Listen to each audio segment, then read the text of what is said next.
So I'll open this question to the panel. There's lots of considerations, and as we see, there's lots of interest, publicity and noise around robo. So what are the conversations your organisations are having about how to tackle this and how to get it to market quickly so you can, realise benefits or get traction within the markets you're targeting?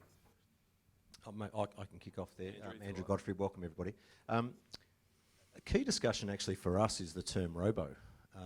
It's actually not a term that I actually like in terms of describing what we're actually doing here, and I think a lot gets lost in translation just purely by the name robo. And so I don't have the perfect solution to that other than we think about robo advice or guided choice or whichever way we want to talk about it, not as a financial advice proposition, but as actually a key part of the end-to-end customer journey for our superannuation fund members that we provide services to, both to our own customers, but also to the customers of those clients that we partner with every day.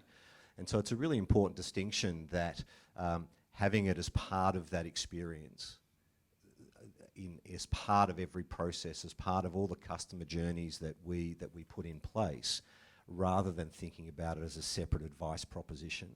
I think as soon as it starts to become a separate advice proposition, you actually lose the real reason as to why we're doing this. So that's been a key driver for us. I'll talk a little bit later. We've done some human-centered design work, which has been interesting in terms of how we look at robo advice in relation to our customers. So I think having it as part of that end-to-end is such a critical factor for us. How about you, Matthew?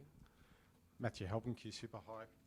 I guess the comment I'd like to make is that we offer financial planning and advice to our members under our QInvest brand. We've been doing that for about 22 years, and the offering that we provide to members is a scaled personal advice offering.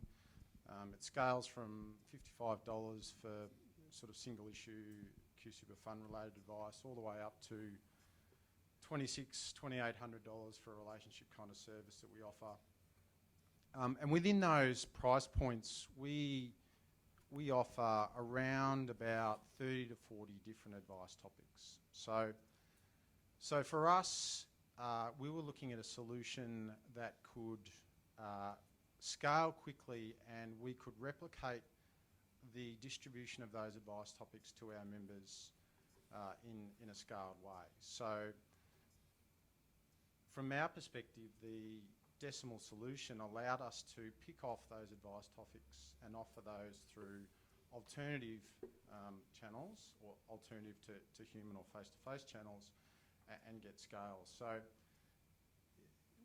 we've got a lot of research that underpins those topics and those particular price points into our membership. So our strategy, quite simply, is to replicate those topics into our digital platform and get scale very quickly.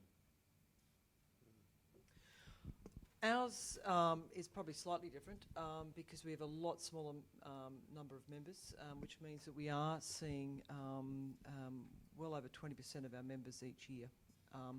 And so what we were finding was that we were actually having to stop the conversation with our members at probably a particular point of time when they were actually interested, because it started to become about them.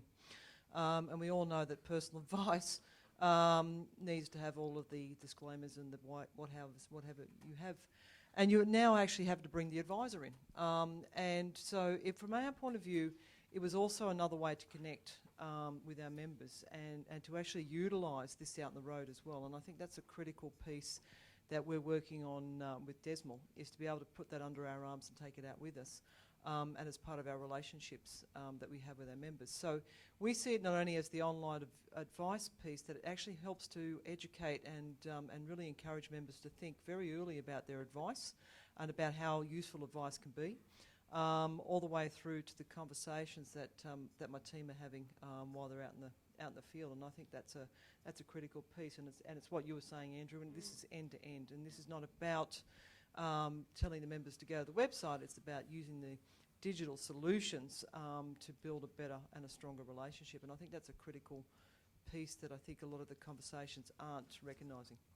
And I think just to add on to that, Robin, too, a key for us has been consistent across all of the service channels.